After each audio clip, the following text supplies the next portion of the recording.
Assalamualaikum dan selamat sejahtera semua anak-anak murid cikgu. Seperti biasa bersama dengan Cikgu Hidayah dalam kelas Matematik tingkatan 3.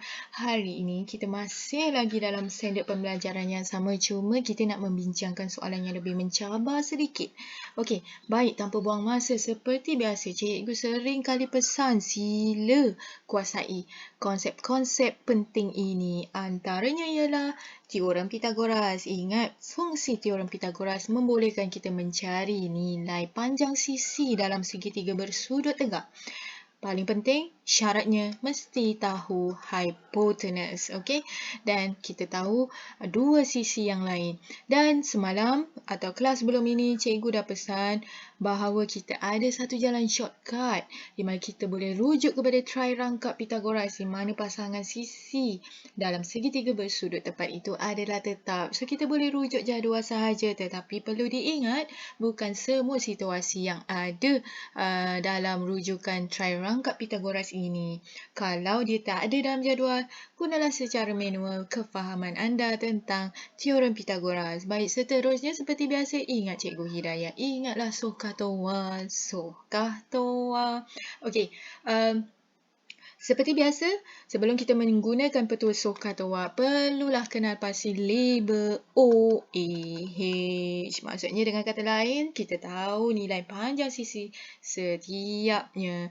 Okey, dan paling penting sekali, jangan silap label. Kalau silap label, anda akan salah sampai kesudahnya. Baik, tanpa buang masa, jom kita nak tengok contoh soalan. Baik, saya ambil daripada soalan modul muka surat 43. Jom kita bincangkan soalan nombor 1. Okey, seperti biasa saya kata, apabila sahaja anda nampak gambar rajah, sila label H, O dan A. H terang-terang dan jelas di sini, ini adalah H. O boleh dicari kerana sudutnya diketahui. Jadi dia bertentangan dengan sudut, ini adalah O. Maka tak dapat dinafikan lagi. Satu lagi sisinya adalah A. Baik, di situ kita dah berjaya melabel setiap sisi. Kemudian kita lihat kepada apa lagi maklumat diberi. Dia bagi cos theta sama dengan 12/13. Cos adalah kah. Maksudnya 12 adalah A. 13 adalah H kah. Okey? Dan kita cuba pindahkan setiap kali kita tahu nisbahnya, kita akan pindahkan kepada rajah. Jadi A12 kita tulis di sini 12. Nampak warna purple tu menandakan itu adalah nisbah. Baik, H adalah 13. Baik, warna purple dengan nilai sedia ada pada rajah, kita nampak ada perbezaan di situ. Jadi kita perlu buat perbandingan perkadaran untuk mengetahui nilai sebenar bagi A. Jadi kita buat sedikit perbandingan. So cos theta adalah 12/13, ini adalah nisbah. Seperti mana kita tahu nisbah itu telah dipermudahkan daripada nilai sebenar. A, kita tak tahu berapa nilai sebenarnya. Manakala H, nilai sebenar kita boleh dapat daripada rajah, iaitu 26. Di sini dalam kelas yang lepas, cikgu dah ajar bagaimana kita nak tahu nilai A. Kita tengok yang ada lengkap. Kita dapati 13 darab 2, kita akan dapat 26. Maka di atas juga perlu menggunakan operasi yang sama, iaitu darab 2. Maka kita dapat satu kesimpulan, A adalah 12 darab 2, iaitu 24. Okey, saya cuba lukis semula lah. Nampak serabut sahaja gambar rajah itu kan. Banyak maklumat dah, saya lukis semula. Okey, so ini adalah H di mana nilai dia 26. Ini adalah A. A kita dapati nilai dia 24. Kita tulis nilai sebenar dia 24. Dan kita ada satu lagi masalah, iaitu kita belum lagi dapat nilai O dia apa. Kita cuba lihat dekat jadual trirangkap ni ada ke tidak. Macam tak ada 24 dengan 26 kan. Tak apa, tak ada masalah. Kita buat secara manual. Okey, oleh kerana kita nak dapatkan nilai O bukan H, maka teorem Pythagoras kata dia adalah hasil tolak hipotenus kuasa 2 tolak satu lagi sisi kuasa 2 punca kuasa 2 kan. Okey, tekan kalkulator anda. 26 kuasa 2 tolak 24 kuasa 2. Okey, punca kuasa 2 kan jawapan. Maka kita dapat O adalah 10. Siap, 10. Apabila kita tahu ketiga-tiga sisi kita boleh dengan senang hati tanyalah apa saja soalan, kita boleh jawab. Contoh, soalan minta kita cari yang pertama iaitu soalan A, tangent theta. So kita tahu tangent adalah toa O per A, maka O adalah 10, A-nya adalah 24. Permudahkan sifar 2, maka kita akan dapat 5 per 12. Dapatlah jawapan untuk soalan A, mudah kan? Bergerak kepada soalan B.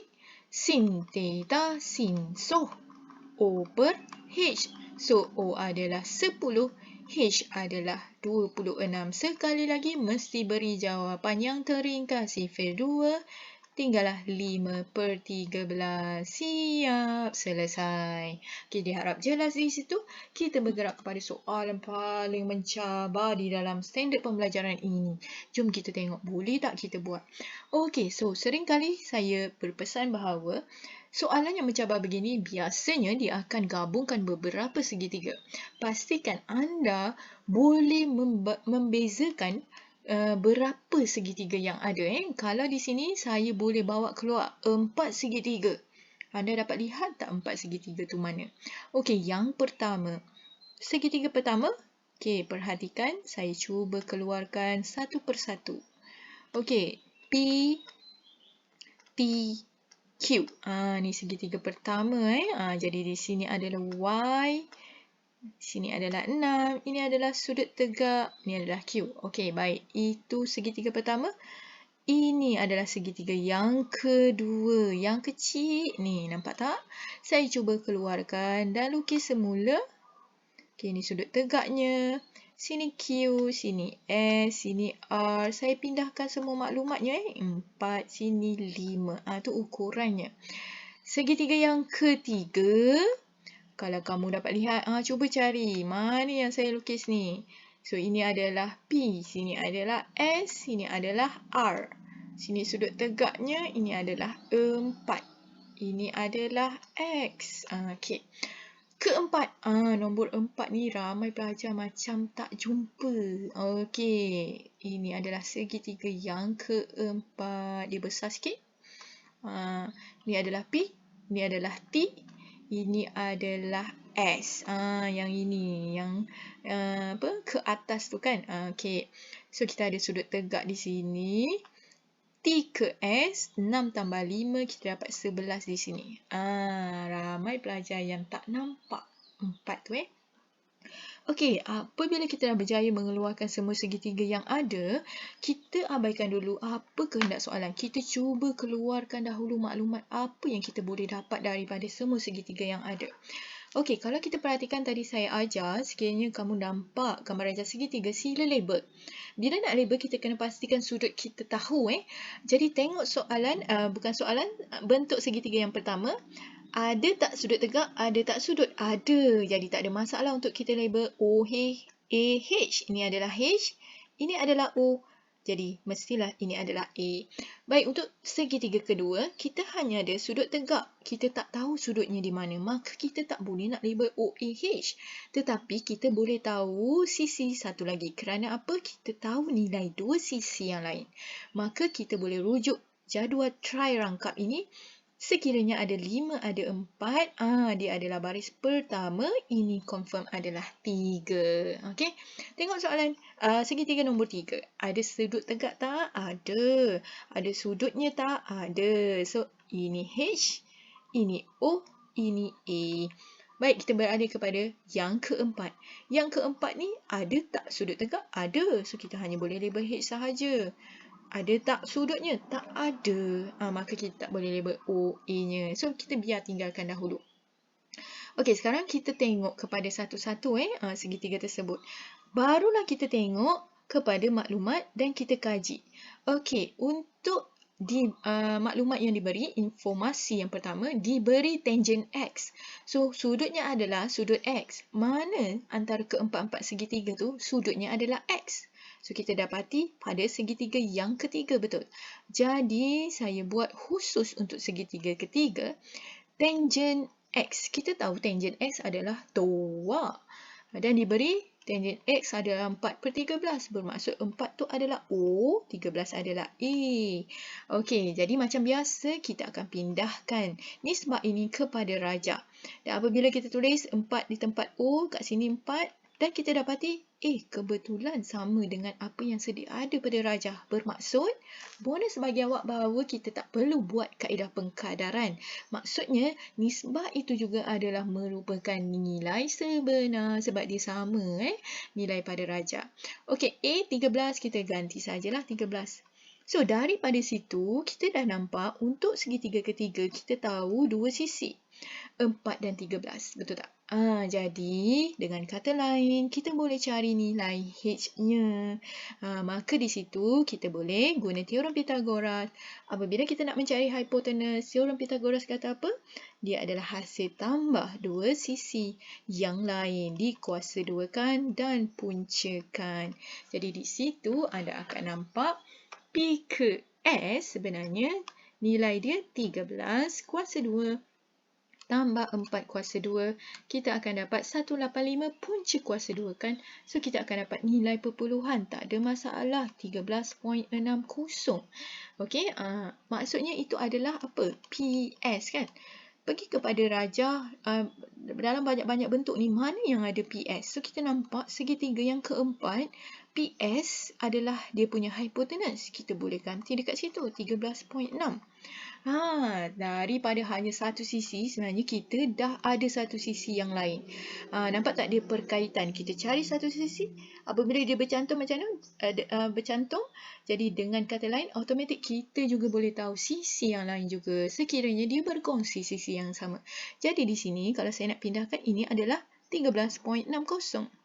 Okey, baru kita tengok soalan cari nilai sin Y. Y dekat segitiga mana? Y. So, segitiga yang pertama, Y. Okey, tetapi kalau kita perhatikan, untuk merujuk pada segitiga yang pertama, kita hanya mengetahui sisi O sahaja. Kita tak tahu A dan H. Tapi kita pun tahu kalau nak menggunakan sin, cos, tangent, kita mesti tahu ketiga-tiga kan. Sekarang kalau kamu perhatikan perkaitan segitiga 1 dan segitiga keempat, kedua-duanya berkongsi sisi PT. Maksudnya sisi yang sama. Kalau kita boleh cari PT menggunakan segitiga keempat, maka kita automatik dah pun mencari nilai sisi A dalam segitiga pertama. Saya harap dekat situ jelas. Jadi di sini kalau kamu perhatikan merujuk kepada segitiga keempat, kita dah tahu dua sisi yang lain. Jadi di sini kita boleh menggunakan teorem Pythagoras untuk tahu PT. Maka kita boleh tulis di sini PT adalah, oleh kerana PT itu bukan hipotenus, jadi teorem Pythagoras kata 13.60 kuasa 2 tolak 11 kuasa 2 punca kuasa 2 kan. Maka kita akan dapat jawapan. Tekan kalkulator. Kalkulator akan beri jawapan. Kita akan dapat 8. Maka sebenarnya kalau kita dapat 8 PT, automatik untuk yang pertama juga 8. Nampak tak? Jadi di sini saya boleh tulis 8. Sebab dia share sisi yang sama iaitu PT. So, untuk dapat H, sekarang kita rujuk kepada segitiga yang pertama. Nampak serabut. Tak apa, saya keluarkan lukis semula lah segitiga yang pertama. So, untuk yang pertama tu kita ada P, kita ada T. Y-nya dekat atas. Okey, so ni sudut tegaknya. Okey, saya pindahkan maklumat apa yang tahu. Ini adalah Q. Okey, saya guna warna yang berbeza. Tulis warna hijau lah. Okey, so PT tadi kita dah dapat iaitu 8. Mana 8? Okey, so ini 8, ini 6. Ini 6. Kita tak tahu H. Cuba rujuk dekat trirangkap Pythagoras jadual sini. Cuba rujuk 8 dengan 6. Ada tak? Ada. Satu lagi tu adalah 10. Jadi H adalah 10. So kita dah tahu H. Kita dah tahu O. Juga kita dah tahu A. Tanyalah soalan apa, kita boleh dengan bangganya menjawab. Betul tak? Jadi, kita akan jawab soalan A. Okey, sin Y. Sebab dia tanya Y. Sebab itu kita rujuk pada segitiga pertama. Sebab segitiga pertama yang ada sudut Y. Sin. So, So, dia adalah O per H. Maka O adalah 10. H adalah, O adalah 6. H adalah 10. Maka kita kecilkan 0,2, kita akan dapat 3/5. Okey. Untuk soalan B, dia minta kita cari cos Y. Cos Y adalah K. K adalah A per H. Maka A adalah 8. H adalah 10. Maka kita kecilkan. Ingat nisbah trigonometri mesti diberi dalam nisbah teringkat. So 8/10 bahagi 0,2, kita akan dapat 4/5. So itulah dia jawapannya. Okey, diharap jelas di situ. Seperti biasa, sekiranya ada masalah nak tanya atau tidak faham mana-mana kaedah ataupun langkah yang cikgu tunjukkan, bolehlah tanya cikgu secara personal. Okey, dan sekali lagi, tahniah dan syabas kepada semua yang dapat menyertai kelas PDPR hari ini. Anda memang awesome. Okey, sekian sahaja kelas hari ini. Terima kasih. Assalamualaikum.